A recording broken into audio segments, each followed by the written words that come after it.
There's the shotgun snap to Fields. He's back. Fields looking. Fields pressured. Fields hit from behind. He's going down. No, he stayed up. Fields, no, he's going down. Get him down. Get him down. Sacked.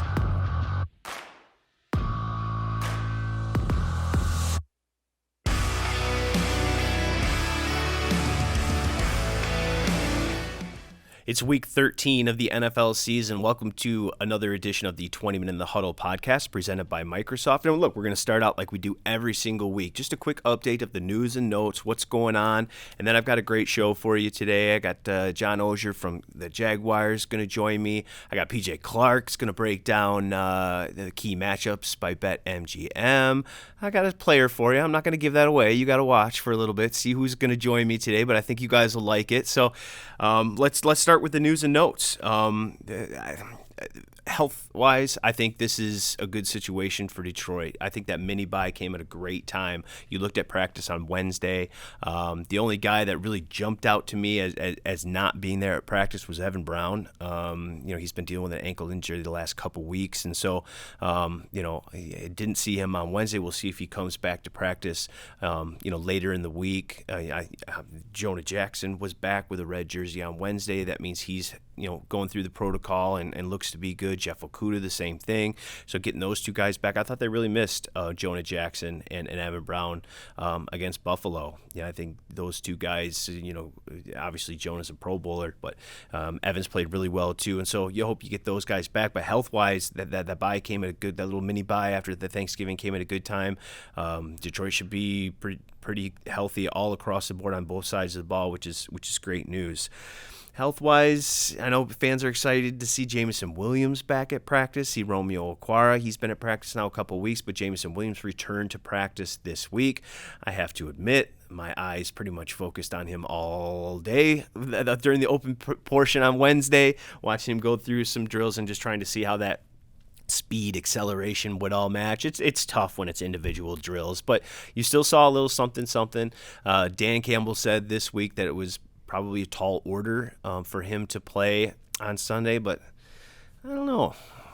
Something tells me there might be a discussion at the end of the week. There might be a debate. Why not give the kid, if he's ready, maybe 5 to 10 plays, 10 things where you just kind of like him. This is, a must-win game this week to stay in the graphic, right, into December. You can't let this one slip away. So if that young man can help you, and you think obviously from a mental standpoint he's past, the mental portion of being back out there and trusting the knee. Boy, if he's ready, if he looked at him in practice, I don't know. Maybe it's just me. I'd throw him out there for a couple plays. Romeo Okwara is probably another week or so, too. I think we'll likely see both those guys in Minnesota. We'll just have to kind of wait and see if anything maybe surprisingly develops at the end of the week when it comes to Jameson Williams. I think two more things with this matchup. I think this is a really interesting matchup because it's two teams that are very similar to one another. I mean, you look at the records at 4-7, two coaching staffs, right, that are, trying to, kind of build their culture, right? There's some really talented players dotted across both these rosters. You look at the rankings on offense, total offense, passing, rushing, they're just one rank away from each other. And so a lot of similarities. And so this one I think will be a really interesting one, one that both teams need, like I said, to stay in the graphic. And look, the Lions have 1-3. Lost a really close one to Buffalo on Thanksgiving. Now they got to start that win streak back up. You've got 2 at home before you head on the road. I think this week and next week, Jacksonville, Minnesota are must win. So pull out all the stops this week, and it should be a fun game. I think these two teams are very, very similar, like I said. And then the other maybe mini kind of headline heading into this one is, look, number 1 plays number 2, right? Travon Walker, the number 1 pick in the draft by Jacksonville, squares off against the number 2 overall pick, Aiden Hutchinson. Now, obviously, they won't face each other on the field. They both are pass rushers on defense, but they'll forever be linked. When two players go 1 and 2 and they play the same position, that's just the nature of the beast. Kayvon Thibodeau, you can maybe throw him in there too at number 5, but these two guys, especially when you just look at it from a statistical standpoint, Aiden's been a little bit better, a little more sacks, more interceptions, more impact kind of plays, but Travon Walker, really good against the run, has more tackles. So I think two young guys guys kind of figuring it out, getting better every single week, and so that'll be an interesting matchup as well. But I've got a busy show for you. Make sure you join me right back. We got a lot going on today as the Detroit Lions get ready to host the Jacksonville Jaguars on Sunday.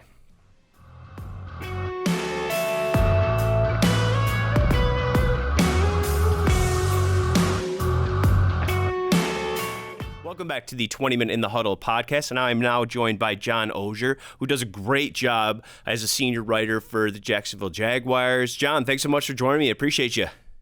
No problem. A very interesting game this week.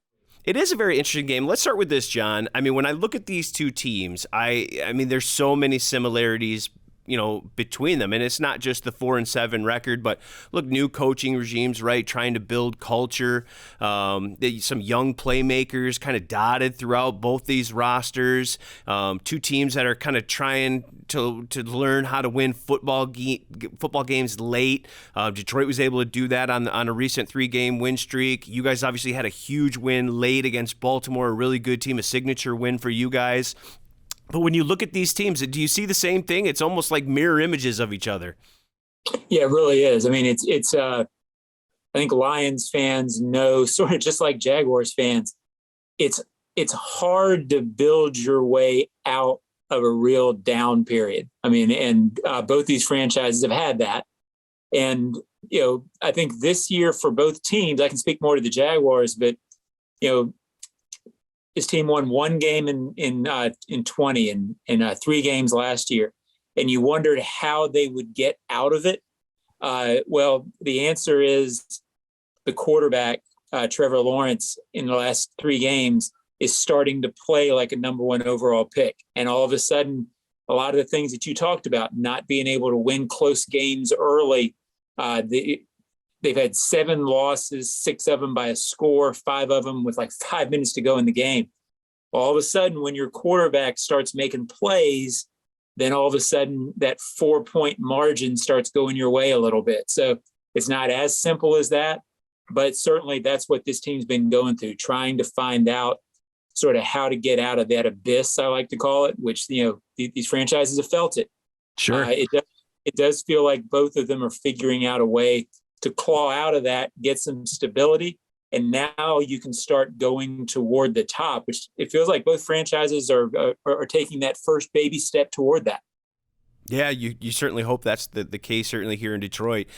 And I'm sure they're in Jacksonville too. And you kind of segued to my next question, which was about Trevor Lawrence. I mean, you look at the last 3 games, you mentioned it. I mean, over 100 passer rating in all 3. I think if you combine the last 3 games, it's 6 touchdowns, no picks, 116.1 passer rating. So, look, he is playing better ball. And what do you attribute to that, John, as when you watched him maybe earlier in the year to how he's played over the last month? What's been the biggest difference for you? It's hard. First of all, he hadn't played poorly all year. What had sort of bit him, which I think is what bites a lot of young quarterbacks, in the red zone, it hadn't been there. I mean, they're 9th in the league in offense. He's been throwing the ball. They've been moving. And then once he hit the red zone, it sort of bogs down. I think any quarterback, if you had Jared Goff, I'm sure he would tell you, hey, first year or 2 in the red zone, it's hard because everything's so compressed. As you grow, you start to get better there as a quarterback. They've gotten better there. He has stopped turning the ball over in the red zone. Probably the biggest complaint anybody himself had. There were 3 red zone interceptions he threw, 2 in the end zone in what became 1-score games.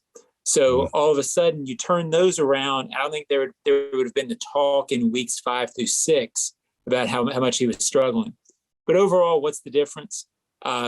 He's on his 29th start. He's got the body of work. He's got some muscle memory stuff going on now where he's seen things before. I'm telling you, last week against the Ravens, the numbers were there, but the look was there, meaning big-time throws late in games that not all human beings can make. He started making those. The confidence seems to be there. You got to stack them, as they say in the NFL, but it's interesting because I think we're seeing a kid grow up before our eyes, and that's kind of fun to watch. Yeah, it should be fun to watch. That last drive last week against Baltimore was just about as perfect as he could be, and then the throw on the 2-point conversion was money too. That's got to give that young man so much confidence. And look, when I think Detroit fans look at Jacksonville, I think when people across the country look at Jacksonville, they think of Trevor Lawrence, right, and ETN and Christian Kirk and some of the weapons they have offensively. But when you look at the Jaguars defense, I guess, defensively, what does Jacksonville do well? What should Detroit be most worried about when Jacksonville's defense coming into town? Well, they're a pretty good defense when they play conventional offenses, meaning they have struggled against RPO offenses. They struggled against Lamar Jackson a little bit, stopped him in the red zone. They struggled against the Giants, struggled against the Eagles. But they have been good against the run against teams that don't run the ball real well from the quarterback position. What they haven't been good at, and this is, I think, what scares them against the Lions, they haven't been great in coverage this year. If you can get them blocked, which they haven't been a great pass rushing team, because it's hard to be a great pass rushing team if you can't cover in the back end. So that formula has hurt them. So I think that's what Lions fans should look for. Can you get these guys blocked? Because Josh Allen and Travon Walker are capable pass rushers, but they've had holes in the secondary. They haven't been able to cover very well. So I think that's what, if you can do that against this team, teams have had success against this team. So that's been their Achilles heel. They've got to get better in those situations, and they've got to cover better. And that'll be a key matchup this week, obviously, with Detroit having one of the best offensive lines in the game, being able to run the football, establish the run, and then some of the weapons are getting healthy on the outside. That'll certainly be a really interesting one. What can a win like Sunday's against Baltimore do for a young team like that moving forward? Have you sensed a different feel, a little bit of a buzz? Some of those young guys maybe standing a little bit taller as they walk through the hallway? Yeah, and I've been doing this long enough to know that you've got to back up what I'm talking about. So you have one game, but the circumstances of it were interesting when you're watching a team grow in this sense. The Ravens, to me, are one of the 3 or 4 class franchises in the NFL. They're there every year under Harbaugh for 2 decades. They're there more often than not. They're hard to beat. The Ravens came in needing that game. It's late November, and they've won 4 in a row. This is a pretty good Ravens team. The Jaguars haven't won a late season game against a team where it mattered. And, we all know the difference in December when you're playing a team that's out of it versus a team that's in it. Those teams that are in, especially like Baltimore, tend to win those close games.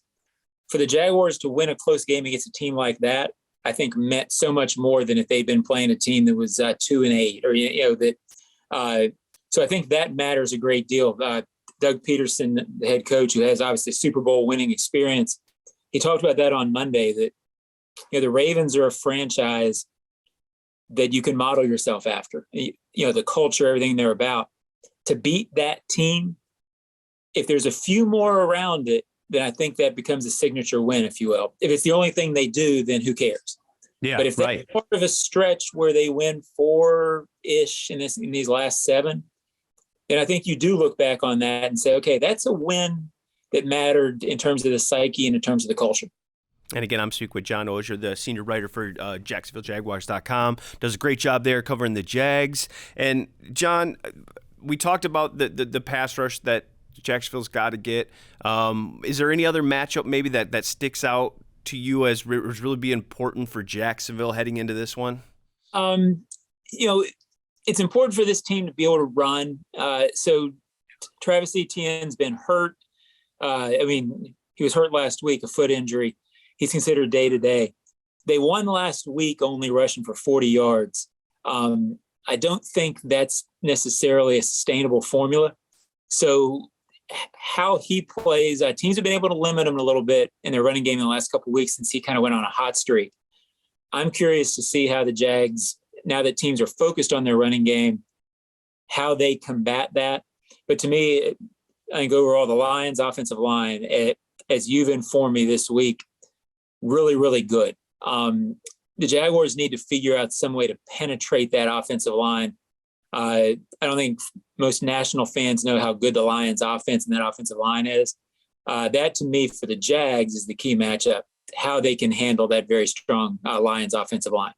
And I know they don't face off against each other on the field per se, but Travon Walker and Aiden Hutchinson will forever be linked to one another, just because when you're drafted 1 and 2 and you play the same position, that's just how it goes. It's like quarterbacks, right? All those guys from a couple of years ago are all linked to each other too.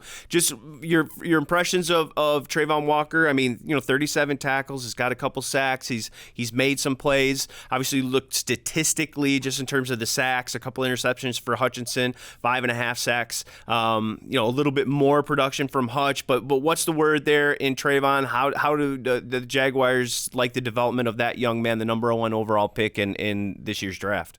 Well, my guess is he's going through the same thing that if you ask Hutchinson now what he's going through. You've got to learn to pass rush. I think Hutch came in with a little bit of an edge because more of a pure natural pass rusher, so your numbers are going to be a little bit better. Trevon, who I know the Lions liked a lot too, I'm sure Lions people would tell you, probably wasn't going to be a natural pass rusher as a rookie, but the athleticism, everything he gave you in terms of stoutness against the run, playing hard every play, etc. He's playing well everywhere except sort of developing that pass rush get home that you want. He's still bull rushing a little bit too much. You depend on that as a rookie because it worked in college. So he's probably having a fairly similar year to Hutchinson. He's got some pressures. He's gotten close some. I think he's dealt with that frustration of, you want to succeed. You want to show people, okay, that's why I'm here. They like what he's doing and think he will develop in time into a pass rusher. But for now, he's a rookie in the NFL. As you said on a show we did earlier, it's tough at that position, boy, to make a huge impact because you're having to learn so much. So I think he's right there. They're pleased, and they think he will improve dramatically with time. Well, it'll be fun to watch both those guys as they develop and become core players for both these franchises. John, great stuff as always. Safe travels up here, my friend, and I'll make sure I stop by and say hello in the press box. It should be a fun one. 2 teams that are very similar, that need a win. I expect a really fun matchup on Sunday. Yeah, both of them can get on the graphic with this win, right? That's a big one we talk about all the time. Get on the graphic in December, baby.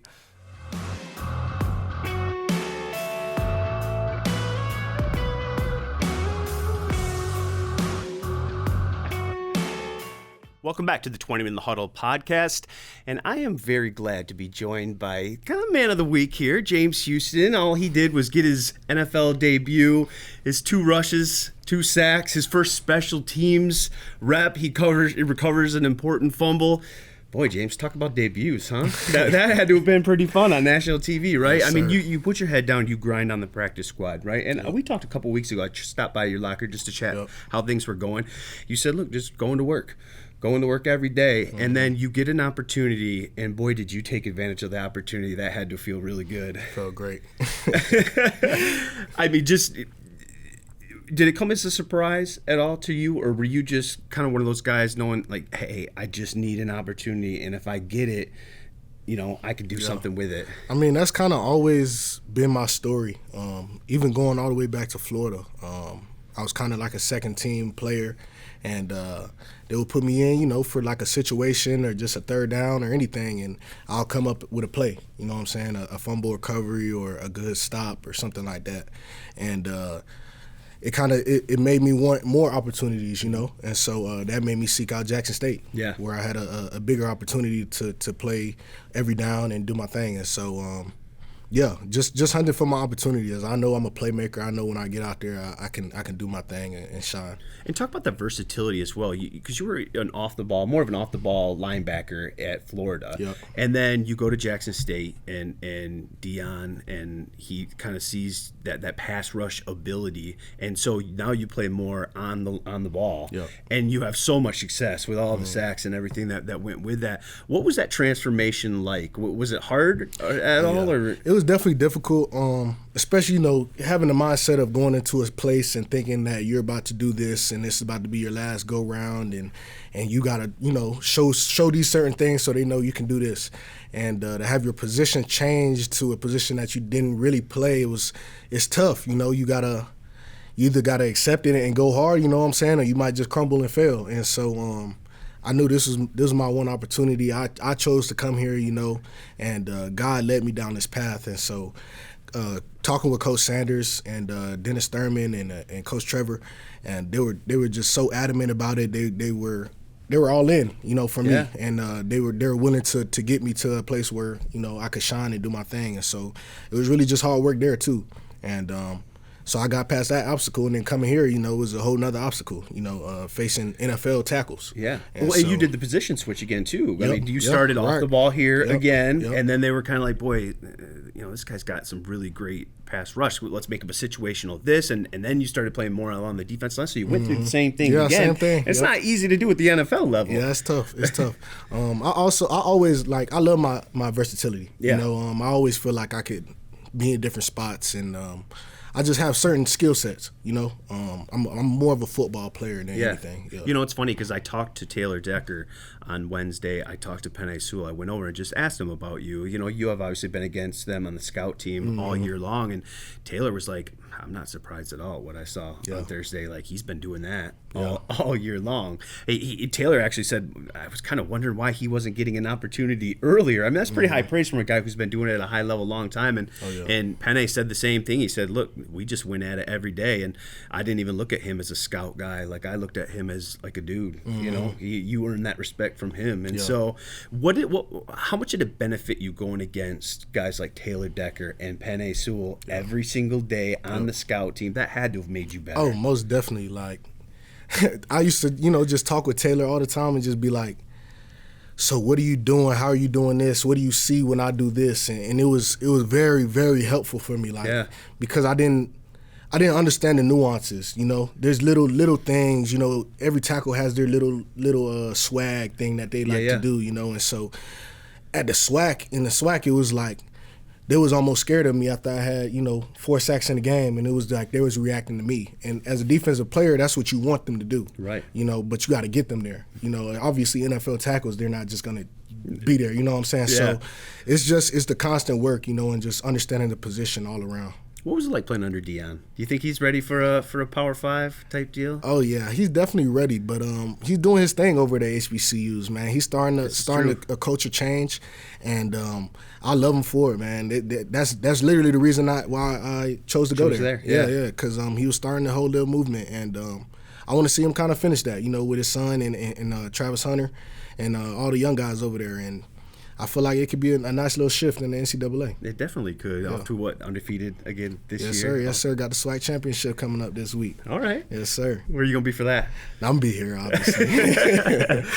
Well, let's talk about Jacksonville a little bit. A team a lot similar to you guys, not just record-wise, but some young guys who are now starting to kind of make an impact, and offensively, pretty similar. Just what do you see in this matchup, and how big of a matchup is this for you guys? Obviously, 1-3, lost a close one to a team that's a Super Bowl favorite, but now to be in that conversation, to be in the bracket in December, you've got to start another one, and it has to. You can't get to 2 without 1. So how important is this week for you guys? Yeah, I think it's extremely important. I feel like we've been trending in the right direction, and it's going to say a lot about our team, about how we respond to losing on Thanksgiving, having a long week, and having to come back out and have that same intensity, have that same fire, and still believe that we can do it. And I have no doubt in our team. I feel like the whole year we've always played to the end. We've always played our heart outs and never just given up stuff. And so I'm ready for this week. I'm ready to kind of see how we trend. Yep. Can fans expect maybe a little bit bigger role? I mean, when you play 5 defensive reps and you rush twice and you get 2 sacks, you've got to think that maybe those guys get paid a lot of money down the hall. I would think that they would, not to give away the game plan, obviously, but can we expect maybe a few more situational rushes this week? A couple more rushes, a couple more plays in there, and we'll see how it works out. What did it mean to you to be nominated for the Pepsi Rookie of the Week? You joined Aiden Hutchinson, you joined Kirby Joseph, you joined Malcolm Rodriguez, right? I mean, really, this defense has started to play a lot better over the last month because a lot of you young guys have started to play a lot better. So what did it mean to kind of join that trio of rookies and that recognition as well? I mean, all of this has just been an honor, whether it's from, breaking the record or, getting nominated for this, it's getting signed. Like, it's all just, it's been Did a get lot. signed to the 53-man roster this week as well. So it's been a lot, and it's I'm just taking it as it comes, and just thanking God for every blessing that He gives me, because sometimes they don't always come around. When you're sitting down there and you hoping, you wishing, and sometimes you look over and you look at that other guy. Sometimes you start comparing yourself, and that's not it. You know what I'm saying? That robs you of your joy. And so I'm extremely elated, just happy, excited, and just ready to share these emotions. And I have to tell you, you're going to be one of my wife's favorite players when she sees this, because my wife's a teacher. I know you have a bachelor's degree in education. Yep. Congratulations on that. But you have to explain to me one thing. What is a mathlete? You didn't think I would do any research doing this, right? So you have to explain to people what a mathlete is, because James Houston, the guy who had 2 sacks on Josh Allen, really started out as kind of this mathematical wizard. So explain to everyone what mathlete is. So I was always kind of like a math wizard. And so in elementary school, we had like this little test. They gave us a test, and all the smart kids took it, and I ended up getting like one of the highest grades on the test, and so we formed a team, and we would go to like tournaments and stuff like that, and basically it was kind of like a quiz show? Jeopardy, click, whoever gets it fast, yeah. you know what I'm saying? They give you a question, whoever gets it, click, and then You're just like doing equations in your head? Equations really? or whatever, any type of questions. And it was like, we was younger, and so we didn't really understand some of the complex stuff, and so sometimes they'll just hit you with something you just never even, you know what I'm saying? And that's pretty impressive, man. But I was always good at math. Going in like 6th grade, I was taking like pre-calc. I had to go to like the high school across the street and take classes and stuff like that. So I was always good at math. I was always like 3 or 4 years ahead. It's an impressive family you got too, right? There's a lot of degrees in your family, right? A lot of degrees, yeah. Yes, sir. All right. Well, he is James Houston. Had a terrific game last week. He's going to get more opportunities this week. Just another one of those young guys that's stepping up and making plays, and that bodes well for not only the rest of 2023 but for the future. James, thanks for joining me. Appreciate you, man. It's been a pleasure.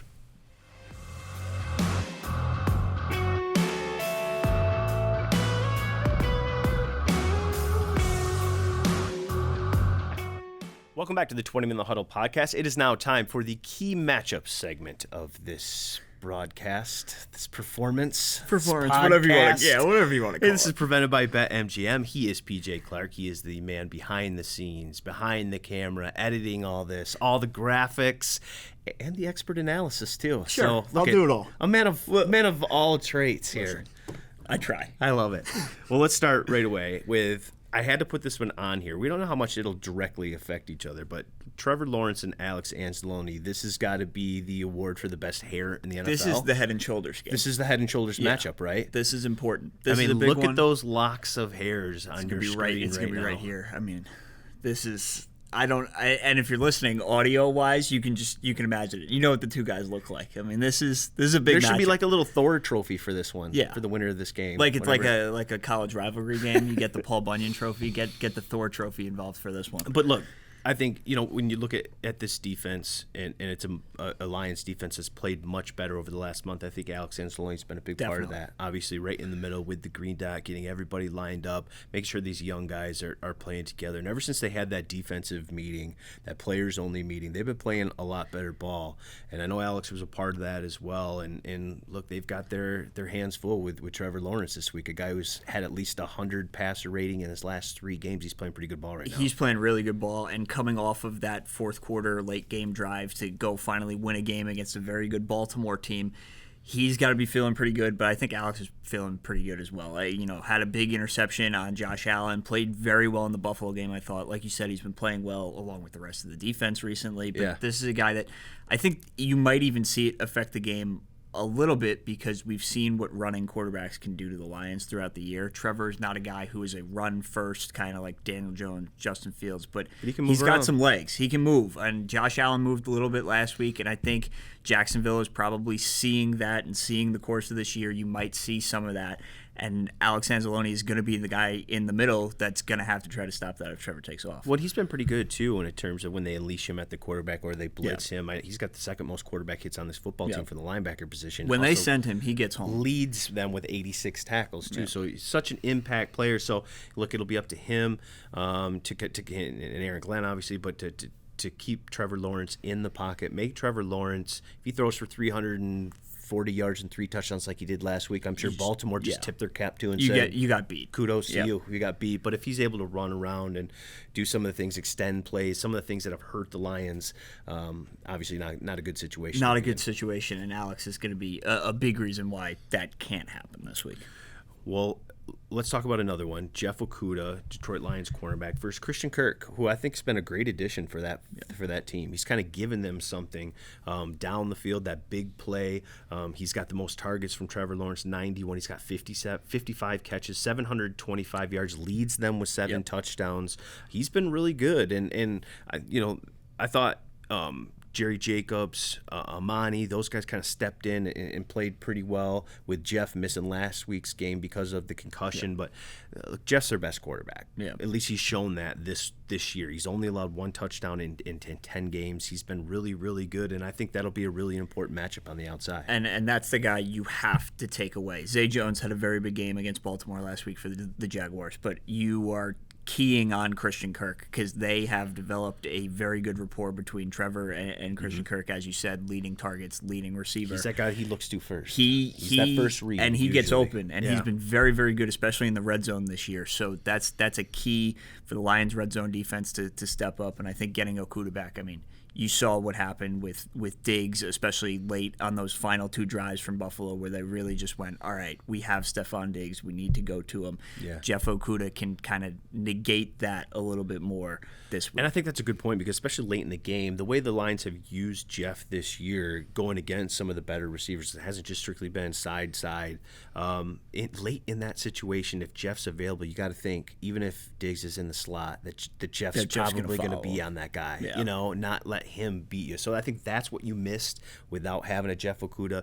Look, he returned to practice on Wednesday with the red jersey. That's been standard. He's going through the protocol. He's had some extra time to get through the protocol, obviously. So the expectation is that, he returns, that Jonah Jackson, who missed, the game against Buffalo because of a concussion, he returns as well. So you got to love that matchup. Jeff Okudah versus Christian Kirk. It's going to be an important one for the Lions. Definitely. All right, let's move on to the number 1 pick versus the number 2 pick. And you know how this goes, Peach. I mean, like they're always going to be linked to each other, especially when they play the same position. I mean, we've seen it with the quarterbacks. Me and John talked about this earlier, that you're linked. When you play the same position and a team has an option of which one they want to go to, they go with one. Jacksonville selected Travon Walker out of Georgia, number 1. Obviously, Aiden Hutchinson fell to the Lions at number 2.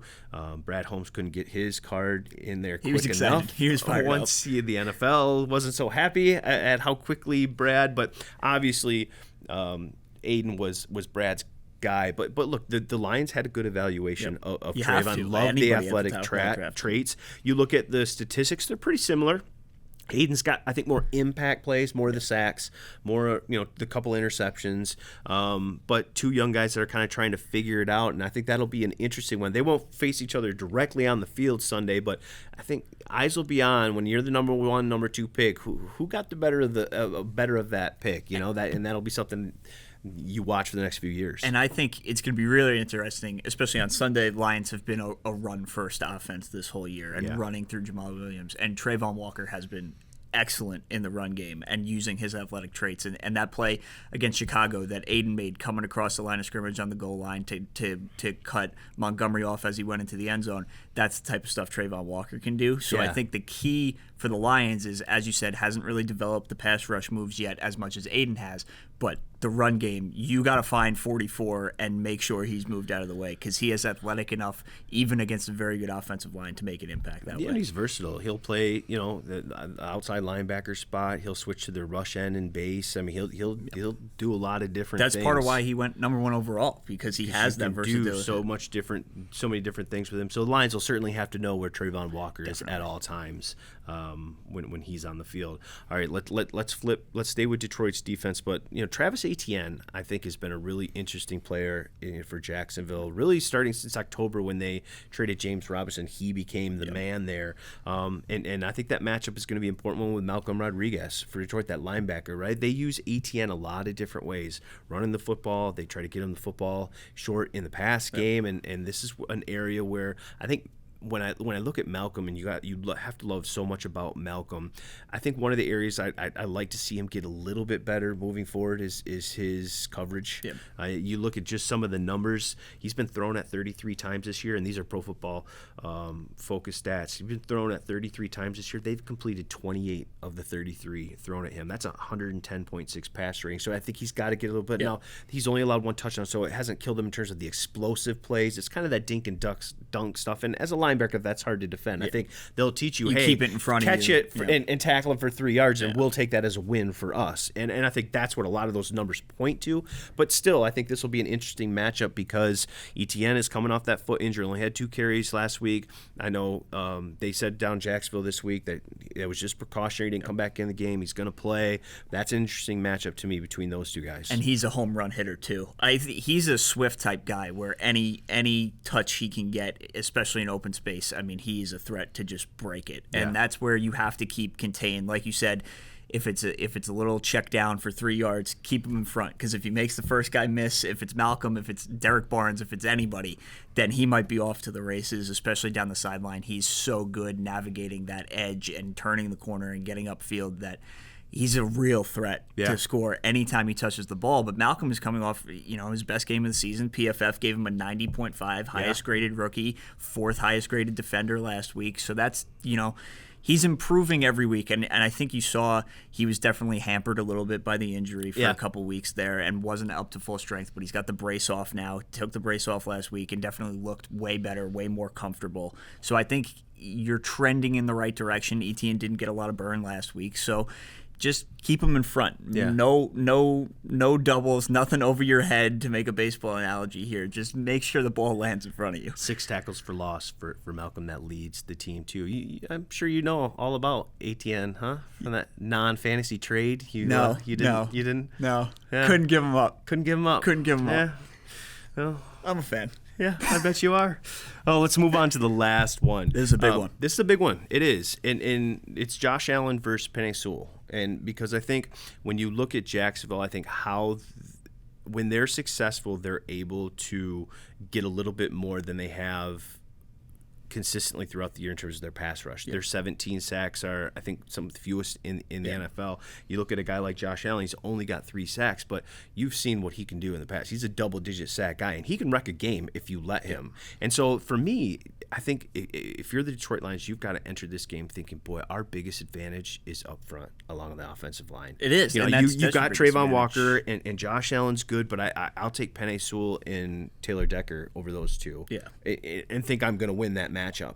And so to me, I think you can't let a guy like Josh Allen, who I think is their best pure pass rusher right now, have some success, have those big plays. You've got to play to your strength, and to me, that's Detroit's offensive line. Absolutely. You have to keep him contained because you've seen on tape what he can do. He's a big forced fumble guy too, and that was something that we keyed in on Von Miller last week. That when he gets to the quarterback, he not only can get the sack, but he goes for the ball as well, and that can derail not only a drive, but that could put up points for Jacksonville. That could derail a whole game if you lose a fumble like that.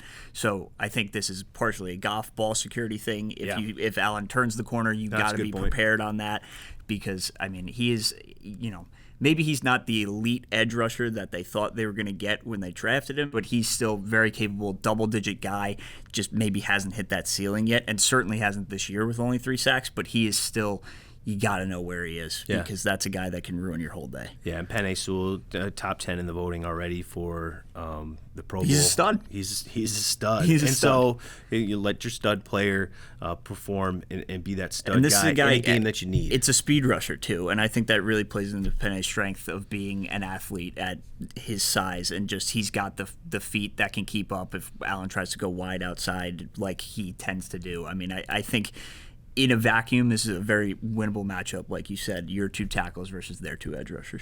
So that'll be a big one. All 5 of these are big ones as Detroit Lions, It's a big one. It's a big one for them. You know, we always talk be in the graphic. In the graphic. separate. Yeah, get yourself to 5-7. Then you got home against Minnesota, and then we'll see where it shakes out. But to get 2, you got to get 1, right? And so this is a big one at home against a team that is playing good ball right now. They're coming off their biggest win of the year and has had a very tough time. I know it's Jacksonville and the record is not great, but they've lost close games. They're figuring some things out. The offense is playing really, really well. So I think this is not a look-ahead game by any means. 6 one-score losses by the Jacksonville Jaguars, 5 by the Lions. It's young squads teams that are trying to figure out how to win, yeah. right? And so I think this is a big one for both clubs. We'll talk again, after the game? Yeah, we'll do this again? Yeah, we'll do it again? We'll be there. Yeah, sounds good. So obviously, huge rest of the end of the week here for the Lions. Get everything in order. Welcome in Jacksonville.